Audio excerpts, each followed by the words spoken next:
বাপরে, শাকিব খান কি করছে এটা। আশা করি আপনারা সকলেই জানেন বাংলাদেশে তুফান সিনেমাটা মুক্তি পেয়েছে।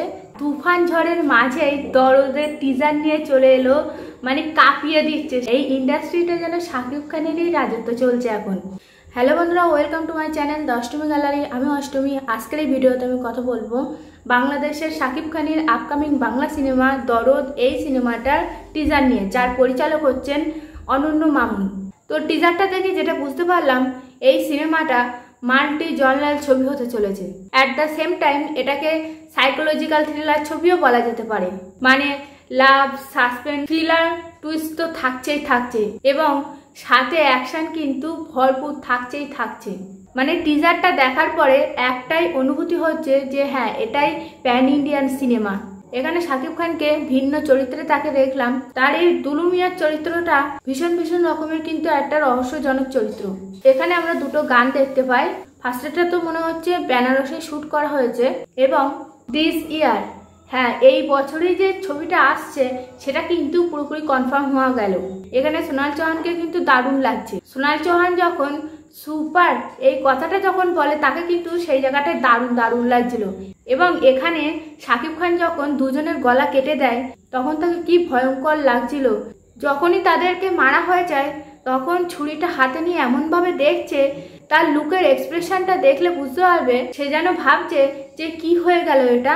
তার পরেক্ষণেই তার হাত থেকে ছুরিটা হড়কে পড়ে গেল। আর একটা জায়গাতে যখন কাউকে কাট করে মারছে আর সেই রক্ত পুরো একদম তার মুখে ছিটকে এসে পড়ছে, ওই জায়গাটায় কিন্তু কি ভয়ঙ্কর লাগছিল শাকিব খানকে।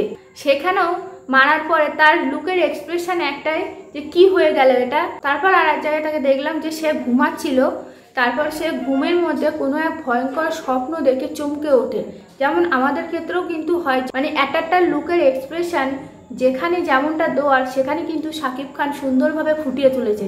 সেটা কিন্তু প্রত্যেকটা লুকে কিন্তু আমরা দেখতেই পাচ্ছি, আউটস্ট্যান্ডিং লাগছে এখানে। আর একটা যে লুকটা দেখতে পাই আমরা, সেটা হচ্ছে সোনাল চৌহান তার বুকের ওপরে এসে ঘুমিয়ে পড়ে, অজ্ঞান মতন যেন হয়ে যায়। সেই জায়গাটায় যে লুকের এক্সপ্রেশনটা শাকিব খানের মানে দেখার মতন ছিল, মানে সে যে কতটা সাইকো সেটা কিন্তু তার এই লুকটা দেখে পুরোপুরি ক্লিয়ার হয়ে গেল। এবং লাস্টের দিকে শাকিব খানকে আমরা এখানে কয়েদি ড্রেসে দেখতে পেলাম। আর এখানে পায়েল সরকার, রাজেশ শর্মা, রাহুল দেব, এদেরকে আমরা মনে হয়তো খুব সম্ভবত ডিটেকটিভের চরিত্রে দেখতে পাবো। এই দুলু মিয়ার চরিত্রটাকেই তারা হয়তো খুঁজছে যে সে কি করে বেড়াচ্ছে। আর এখানে মিউজিকটা মানে সেই লেভেলের হয়েছে ভাই। এই হাসিটা দিয়ে বুঝিয়ে দিচ্ছে যে এখানে ভায়োলেন্স কিন্তু আছেই বস। আর টিজারটা শেষ করে শাকিব ভাইয়ের একটা ডায়লগ দিয়ে বলে যে আমি তাহলে জিতেই গেলাম। হ্যাঁ, তুমি জিতেই গেছো, তুমি একটা যা কাজ করছো তা এমনিতেই জিতে যাচ্ছ। আর এখানে শাকিব খান সাইকো লুকটা এত সুন্দরভাবে ফুটিয়ে তুলেছে, মানে দুর্দান্ত লাগছে। তাকে যে কি ভয়ঙ্কর ভাবে প্রেজেন্ট করেছে অনন্য মামুন, মানে ফাটাফাটি লাগছে, পুরো আগুন যেন। তুফান সিনেমাটা যেমন দর্শকদের মনে জায়গা করে নিয়েছে, এই সিনেমাটাও কিন্তু দর্শকদের মনে খুব সুন্দরভাবে জায়গা করে নিতে পারবে। আমার তো টিজারটা দেখে এটাই মনে হয়। টিজারটাতেই আমরা শাকিব খানের 5-6টা লুক তো দেখেই নিলাম। তো প্রত্যেকটা লুকে মারাত্মক লেভেলের লাগছে শাকিব খানকে।